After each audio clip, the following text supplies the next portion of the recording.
you need to watch Obsession. Everybody needs to watch Obsession, okay?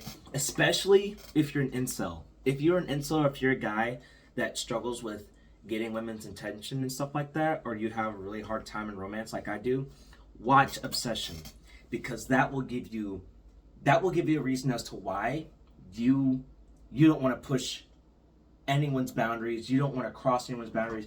You don't want to try to control someone, okay? Because this movie was, holy fuck, this movie was, that shit fucked me up, okay?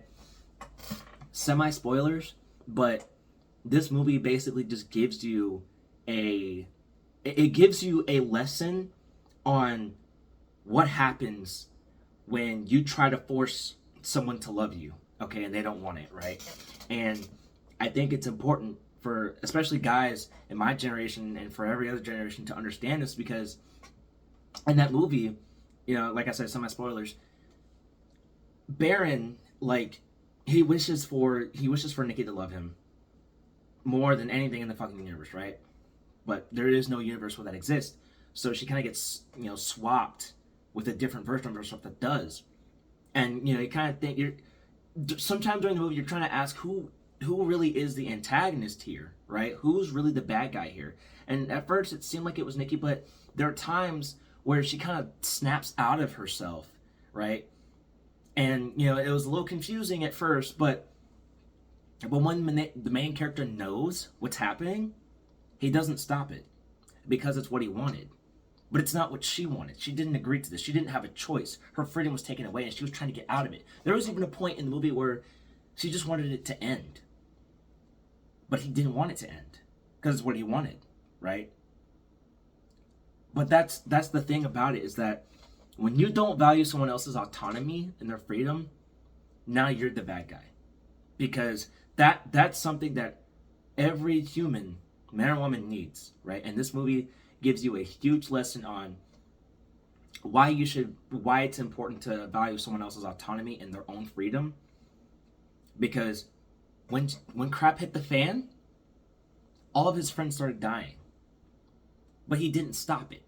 He knew it was going to get worse. He didn't even try to stop it, the wish. He tried to alter it. That's still having control over her, because he wanted her that badly, because his fear of loneliness literally his fear of loneliness, like, affected the people around him, even himself. He didn't make it. His friends didn't make it. Nikki was the only one that made it at the end, but even then, she has to live with what happened at the end. She has to live with the fact that she was controlled by some guy who she thought was her friend, who took her freedom away, and now everyone is gone, right? And the reason why I say that we should look at this is because a lot of guys will say, oh, who wouldn't want someone to love them like that, right? But the thing is if you miss the message, right, where this is the result of letting your loneliness and your need for affection to corrupt you, you become him. You become Baron. You become that guy. Baron was the antagonist. You don't want to be Bear. I don't want to be Bear. I don't care how bad or how lonely I get. I will never want to take someone's freedom away from me, because they're not willingly choosing you. That's the thing about it. If someone's not willingly choosing you, don't force them to do it. But that's what Baron did. And I know I'm repeating myself, but if you want real love, right, you have to let someone choose you. Otherwise, it's not real. Okay? I don't care, what your explanation is or whatever you're doing. It's not real if they're not choosing you. If they're not actively choosing you every single day, it's not real love. Okay? And in this movie, it was being possessive and whatnot. It's funny because it's ironic, because, she was the one being possessive and obsessive and didn't want him to go anywhere. But you have to really ask yourself, who really was the possessive one here? Her? Or was it him? Because when you really think about it, yeah, she was the one who was doing all these things, but she wasn't doing it out of her own free will. She didn't have control over herself. He made this wish happen. He wanted it to happen, right? And even then, although she was the one being all over him, he wouldn't let her go. He didn't want her to go anywhere. Even after his friends were, you know, Baron was a real possessive one.